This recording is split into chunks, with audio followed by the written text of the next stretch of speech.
Baik, sekarang kita lanjutkan bagian kedua ya. Kemarin kita sudah, ya sebelumnya kita sudah memahami bahwa eh, dalam rangkaian proses dalam suatu sistem di pabrik ya, di organisasi industri itu kan ada produksi, utamanya kan produksi, menghasilkan sesuatu, mengubah input menjadi output. Tapi ternyata ya sebagai suatu organisasi industri kan tidak cukup hanya masalah produksi, artinya ada manajemen juga yang penting ya di situ. Ada bagaimana kemudian menjual, dia menjual, terus mengelola keuangan dan macam-macam. Itu menjadi suatu rangkaian proses, ada fungsi-fungsi yang terlibat di dalamnya sehingga bisa menghasilkan output yaitu barang dan jasa dari input-input yang dibutuhkan seperti ini ya, manusia, mesin, material, informasi, energi, dan keuangan. Cuman kita sekarang ya, sebagai teknik industri juga harus paham kira-kira proses itu bagaimana berjalannya. Ya, ini bisa terpenuhnya perjalannya proses ini bisa bermacam-macam tergantung dari tipe perusahaannya itu sendiri dan apa yang diproduksi. Misalnya minyak, mengubah dari minyak mentah menjadi macam-macam minyak ya, menjadi kerosin, eh, bensin, ya. Kalau sekarang sih ada pertalite, pertamax, solar, gitu ya. Beda-beda semua, tapi itu proses. Atau mungkin untuk barang-barang yang consumer goods misalnya ya, dari bahan-bahan makanan menjadi makanan kemasan, itu kan berbeda prosesnya. Yang jasa juga begitu ya, jasa juga nanti dia menghasilkan jasa tertentu mungkin agak sedikit lebih beda lagi. Nah, artinya ada proses yang terjadi di dalamnya. Ya kita harus bisa kemudian eh, memetakan proses ini. Jadi memetakan proses ini satu bagian yang penting di teknik ini sih, kemampuan yang penting untuk kemudian bisa memetakan proses ini. Kalau sekarang kita melihat ya, apa yang jadi kita coba latihan. Jadi kan kira-kira bagaimana jelaskan bagaimana proses yang melibatkan produksi di manufacturing organization yang melibatkan produksi. Nah, kemudian identifikasi faktor-faktor yang bisa dialokasikan, diassign ke ditempatkan ke input dan output dalam fungsi-fungsi organisasi. Kita lihat kan tadi nanti ada proses dalam organisasi dan pasti ada fungsi yang terlibat di sana. Tadi fungsi-fungsinya ada di sini, jelaskan di sini fungsi-fungsinya ini, contoh-contoh fungsinya apa saja dan ada proses di sana. Nah, nanti kita kan ingin melakukan produktivitas ya. Apa saja yang bisa kita ukur? Kemarin kita di sebelumnya kita sudah bahas contoh kalau di airline apa yang menjadi output dan apa yang menjadi input itu kita bisa tentukan dari data yang terlibat. Nah, sekarang kita coba lihat kira-kira dalam proses ini seperti apa. Ya, tentunya kita harus memahami dulu prosesnya itu seperti apa. Ini contoh kalau manufacturing system itu seperti ini ya, dari referensi ini. Kita bisa lihat, mungkin menggambarkan bisa seperti ini, mau menggambarkannya. Oh, kalau dari sini digambarkan eh, ada ini customer sama supplier, tentunya dia di luar dari sistem. Bisa jadi dia di luar dari sistem, tergantung boundary tidak. Kita, ya, kalau boundary kita adalah satu organisasi industri, berarti kan kita mendapatkan input input eh, material dan macam-macam itu dari luar. Ya kalau material dari supplier, mungkin informasi dari customer. Kalau di sini apa informasi demand yang dibutuhkan itu dari customer. Tapi nanti outputnya kemana? Outputnya barang jadi ya diberikan ke customer gitu ya. Gitu seperti itu. Nah,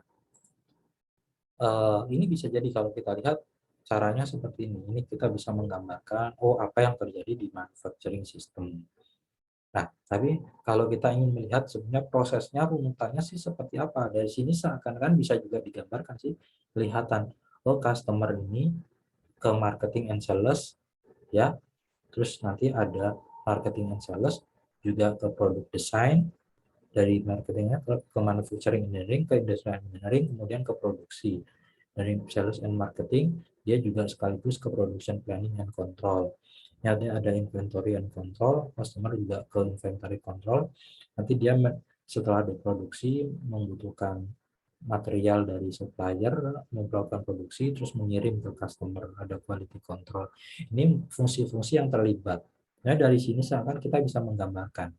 Mungkin dengan ini cara gambarannya. Semoga kelihatan ya. Coba. Berarti kita bisa lihat ini.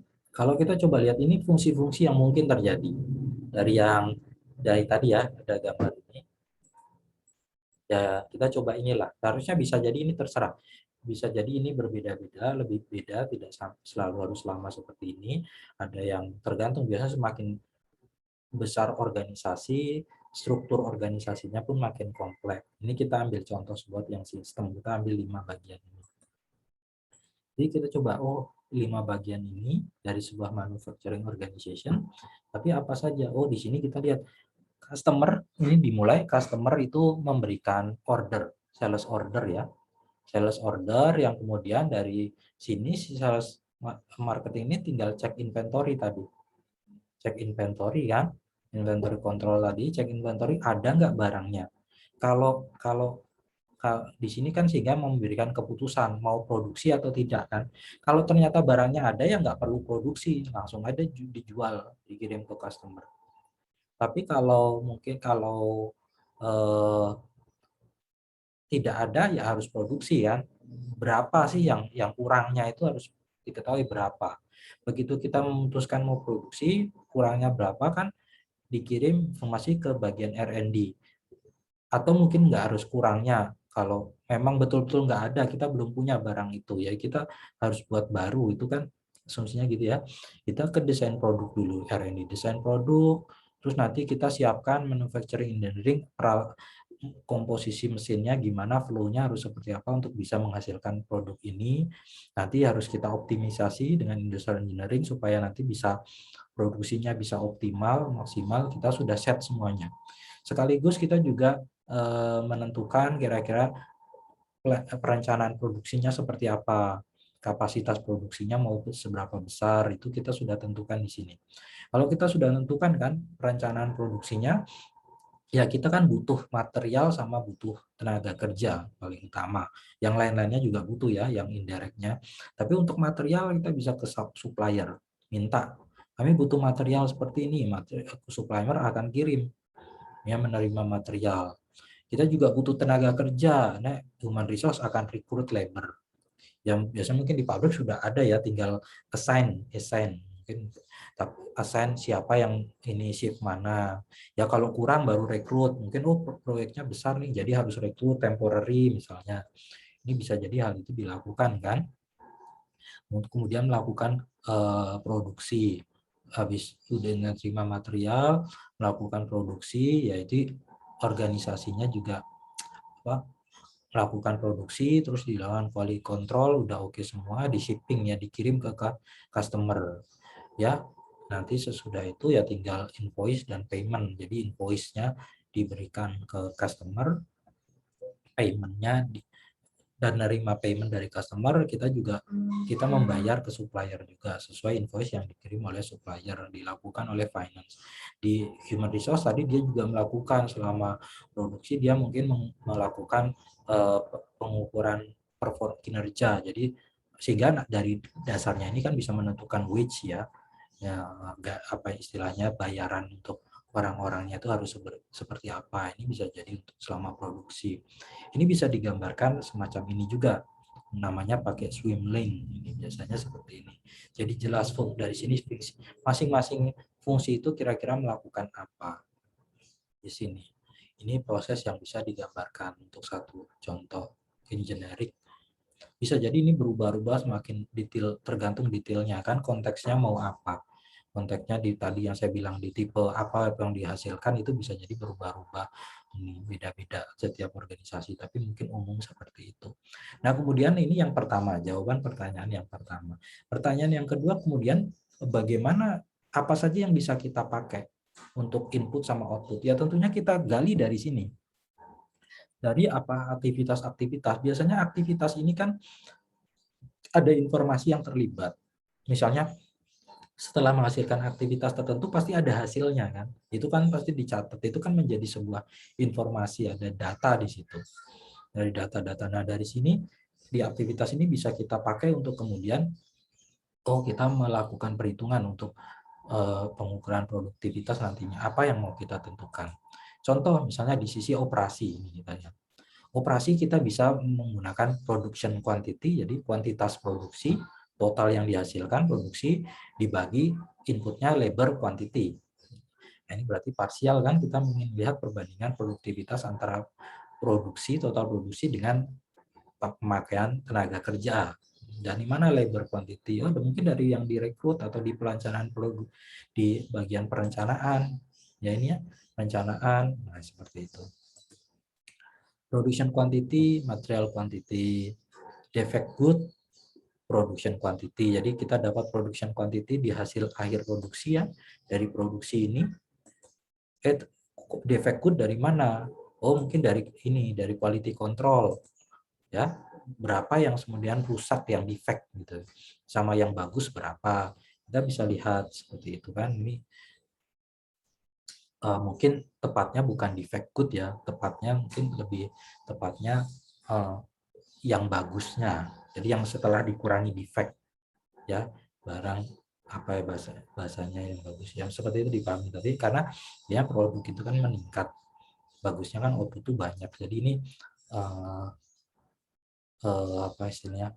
non defect good dibandingkan semuanya.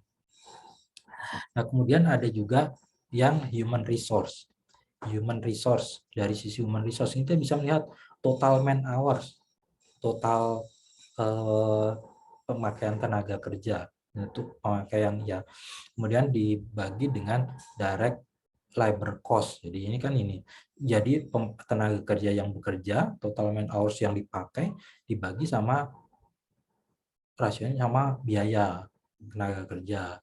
Ini kan infonya bisa kita dapatkan semuanya kan.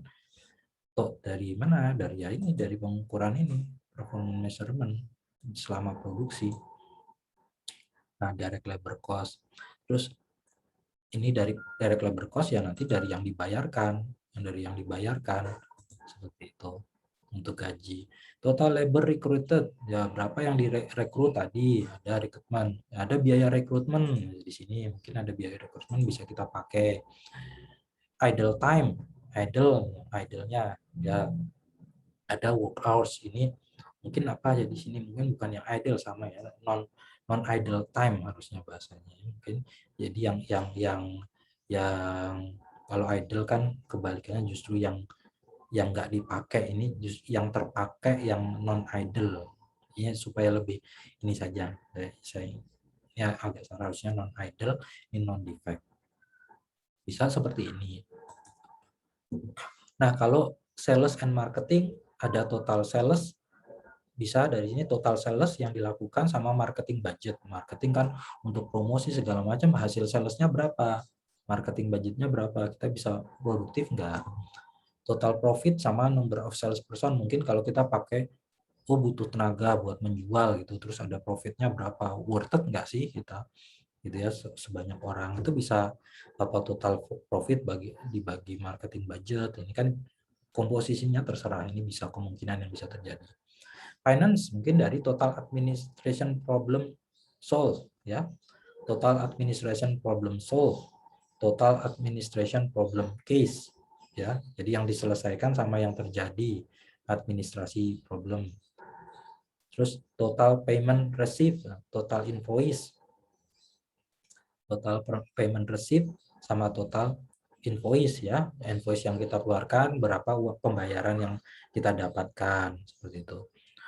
Total di R&D, total finished project, nanti ada kayak manufacturing engineering, industrial engineering project, itu dengan yang selesai berapa, yang total projectnya berapa, seperti itu. Total machine system down, machine atau sistem down ya, sama total machine system running hours, berapa yang berjalan, berapa kali down. Ya mungkin sama kayak yang tadi, harusnya jangan yang down-nya yang dihitung, jadi yang nggak down, jadi dikurangkan. Tapi kan datanya biasanya down-nya berapa kali. Nah, nanti tinggal satu apa total min down kan dapat non down. Nah, ini biasanya seperti itu yang kita maksud gitu ya. Karena apa? Karena ya kita pengennya outputnya naik sama inputnya turun, semakin produktif. Nah, kita lihat seperti itu. Tapi tidak, ini ada sesuatu. Tunggu, lihat. Tadi saya sudah menyebutkan ada kemungkinan salah di bagian input, padahal di bagian output. Padahal output itu harusnya semakin bagus, semakin naik, semakin bagus. Tapi kan tadi kayak idle itu kan kita sudah defect itu kan bagusnya justru turun kan, bukan naik ya. Kita pakainya satu min defeknya itu misalnya seperti itu kalau persentase. Kalau nilai total ya totalnya berapa dikurangin. Nah, tapi kita pakainya non, tapi datanya biasanya seperti itu. Tapi kita lihat ini juga kadang ada jebakan. Yang kedua, jadi kita lihat ini contoh tadi total payment received. Ini bagus kalau meningkat. Jadi pembayaran yang diterima bagus kalau meningkat. Tapi total invoice sebagai input, apakah input kan bagusnya tadi tetap atau turun? Ya kan ya? Agar produktivitas meningkat. Kalau ini tetap atau naik output. Nah ini sekarang total invoice menurun itu bagus atau enggak? Invoice itu kan berarti tagihan kita. Semakin banyak tagihan itu kan berarti kita pemasukan semakin besar kan. Masa tagihan menurun berarti kita nggak ada order gitu. Berarti kan nggak cocok. Begitu juga ini total finished project. Tadi dari R&D ini dari keuangan. Total number of project. Apakah projectnya menurun itu bagus? Ya kan? Kalau total finish project yang selesai meningkat bagus, tapi total number project yang ada menurun apakah bagus? Ya kita justru pengen projectnya banyak. Kan begitu. Nah, berarti ini sesuatu yang mungkin kurang tepat kalau kita pakainya seperti ini datanya. Jangan bingung antara ini tuh apa, ini yang mungkin bisa kita pakai waktu mengukur efisiensi atau efektivitas. Ya, mungkin bisa seperti itu. Tapi jangan bingung dengan antara productivity sama effectivity atau efisiensi kan dulu kita belajar di awal-awal. Nah, mungkin jadi alternatifnya bagaimana untuk kita pakai? Nah, mungkin seperti ini, total payment receipt dibandingkan dengan total account receivable. Account receivable itu apa? Piutang dagang. Jadi kan kalau pembayaran kan kita pengennya apa, piutang dagang tuh bagus itu kan, tapi kita pengen semakin kecil semakin bagus. Jadi piutang itu ya utangnya kita sudah menjual tapi bayaran belum diterima. Piutang dagang bagus kalau banyak, tapi lebih bagus kalau sedikit gitu kan ya. Jadi semakin ini artinya payment yang diberikan banyak. Mungkin kita bisa pakai yang seperti itu lebih daripada sekedar invoice. Total finished maintenance project. Nah, daripada total project, maintenance project. Jadi ada kan project-project yang sifatnya maintenance. Kita kan pengennya dari total number of maintenance project. Kalau maintenance itu kan sebaiknya memang ya kan lebih bagus lagi kalau gimana ya. Walaupun selalu ada, tapi kan kalau tidak terlalu banyak kan lebih bagus kan. Kan beda maintenance itu kan artinya kalau ada kerusakan atau apa. Kalau semakin sedikit kan sebenarnya semakin bagus. Nah, hal ini perlu diperhatikan juga ya. Jadi ketika memilih ya kita harus lihat kunci dasarnya adalah output itu akan semakin bagus kalau meningkat, input itu akan semakin bagus kalau menurun. Nah, kita kalau mau menentukan data ini tadi kan ngambil dari proses yang ada, data-data dari sana, tapi kita harus juga berpikir ya, apa yang sebaiknya input, apa yang sebaiknya output. Ini perlu jangan sampai bingung seperti itu. Baik, itu seperti itu untuk case-nya, untuk mungkin bisa dipelajari. Jadi sebagai kesimpulan, system thinking itu fondasi dari mengukur organization productivity. Karena dari system thinking kita juga bisa menentukan scope, kemudian proses yang scope dari sistem itu, jadi input apa yang masuk, output apa, terus nanti di dalamnya harus kita bisa menentukan bagaimana cara kerjanya, problem yang terjadi apa, itu kan semua pakai system thinking. Nanti kalau yang kedua adalah ketika fungsi-fungsi organisasi itu menjadi target untuk productivity improvement, jadi peningkatan produktivitas. Kita bisa lihat, di bagian apa kita bisa melakukan improvement apa. Ini harus jeli, memang harus butuh kemampuan atau skill untuk melakukan hal itu. Begitu, semoga bermanfaat. Sekian dari saya untuk bagian kedua dari produktivitas dari perspektif sistem. Begitu, sekian, sampai jumpa.